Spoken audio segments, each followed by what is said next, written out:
Мое почтение всем.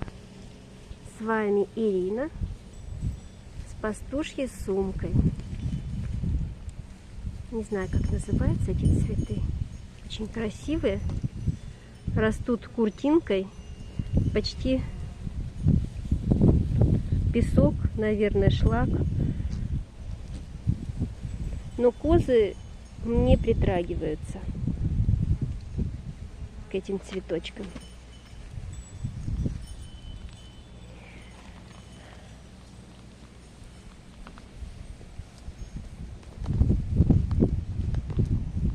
Всякая травка, она, конечно, от чего-то полезна.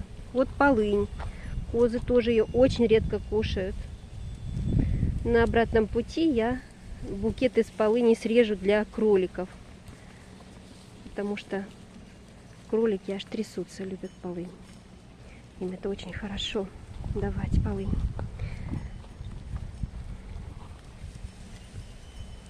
На днях я слушала в телеграм-канале такой канал «Открытая книга». Значит, там Мария Очеретина рассказывала, как от кашля, скорее всего, было воспаление легких, лечила дочь свою. Ну, давно еще, в те далекие советские времена. Такой необычный метод. Вообще, раньше я хочу сказать, что были очень такие необычные методы лечения болезней. И с одним из таких мы столкнулись тоже.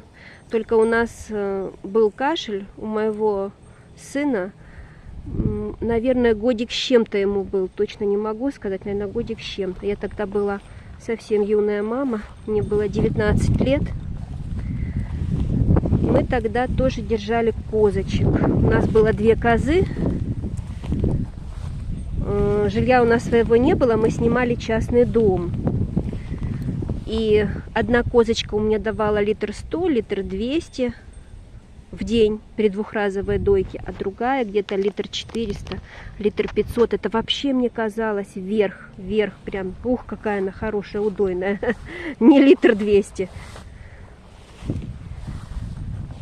Сено тогда мой муж сам косил, и мы его во дворе расстилали. И вот по соседству с нами жила бабушка, такая божий одуванчик бабушка. Я думаю, что ее уже нет в живых, потому что тогда она уже прям такая ходила, вся неземная. Но спасибо Богу, что вот встречаются такие люди на нашем жизненном пути. Необыкновенный человек. Я всегда о ней вспоминаю с определенным таким пиететом.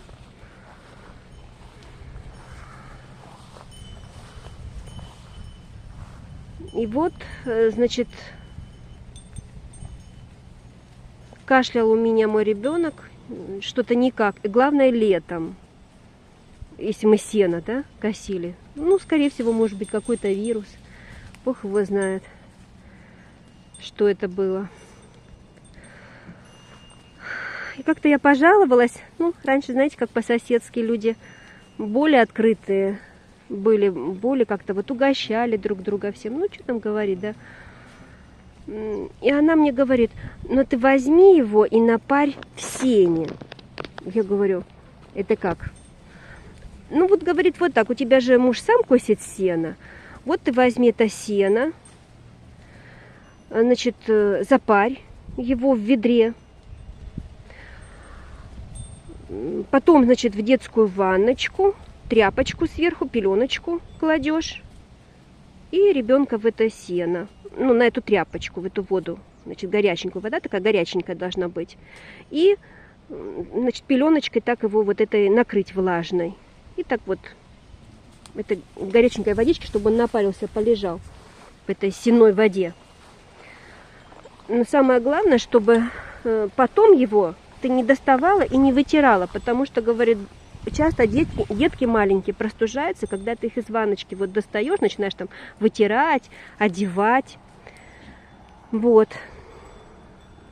а сразу его закутай и под одеяло. У нас была такая еще советская ванночка эмалированная, вот как эмалированные кастрюли, да, вот так тогда такая белая эмалированная ванночка была. Самое главное, она у нас, сколько мы пользовались, нам ее отдали, и она нигде не была побитая. Вот такое качество эмали было. И мы вот в нее набирали воду и купали. Ну, уже годик с чем-то был. Не такой вот уж малыш, да? То есть не совсем крошечка. А я еще говорю, ну, может, какую-то траву? Она говорит, нет, я видела ваше сено, там разные травы, все травы хороши. Вот. Прям вот все как есть. Берешь вот так вот, они все хорошие. Запаривай. Потом в ванночку, вот еще раз говорю, такую пеленочку байковую, значит, сверху, и кладешь туда ребенка. И так напариваешь. Только она должна быть не теплая, а такая горячеватая вода. И вот мы так сделали, значит, он уже такой красненький, уже весь не может. Прям. И потом я его сразу раз, такая большая у меня была махровая простынь. Я положила и закутала его. Вот голову, все как в пеленочку, вот в эту большую махровую простынь. И под одеяло. И вот не давала ему раскрыться, чтобы вот он там хорошо пропотел. Ну, еще раз говорю, это был, наверное, июль месяц, если вот мы сено такой травы косили. Я еще помню, что там был шалфей среди этих трав. Ну, что было, то и косили. Вот. И, знаете, я так сделала несколько раз. Ну, вот каждый вечер. Ну, прям немного. Раза 3 я уже увидела, что хорошо. И потом мы еще так поделали, ну, с неделю. И все, кашель прошел, и мой ребенок выздоровел. И потом, вот чуть что, я его бегом напаривать в сене. Но он потом уже перестал помещаться у меня в ванночке. Ну, вот такой совет. И я забыла об этом. Но когда я вот послушала вот это сообщение в народной книге, там другой метод рассказывает Мария. Но все равно очень интересно. Вот тоже я решила рассказать об этом на своем канале, потому что это тоже как-то вот косвенно связано с козами. С сеном. Вот так вот мы вылечили кашель, который никак... И я еще потом, у меня была моя подруга Людмила Николаевна, детский врач, я ей рассказывала, она еще очень так скептически к этому отнеслась, потому что, по-моему, какие-то там... Она свои нам лекарства назначала, вот. Ну, даже, по-моему, она потом приходила и смотрела один раз, как мы это все делаем. Но я так особо не рекомендую это, потому что по нынешним временам дети уже другие. Во-первых, это не должно быть слабым сердечко, да, а то можно и запарить, так, знаете, вот. Во-вторых, вот когда я, ну, это уже лет 13 назад, вот тоже была в роддоме в Москве, к нам заходила педиатр, вот, и она говорила, ни в коем случае, вот, значит, домой придете, не купайте своих детей ни в каких отварах, ни в каких травах, ни в череде, ни в ромашке. Потому что сейчас дети все поголовно аллергики. Вот. Ну, я тогда, знаете, вот когда у меня был первый сын, значит, родился, была я посмелее, помоложе, поглупее. Вот. Ну и, наверное, доверяла все-таки авторитету вот этой бабушки Вали. Для меня она была авторитет. Вот. Ну, кто знает, что нас ждет впереди? Какие средние века, судя по всему происходящему, да? Я посчитала нужным рассказать об этом.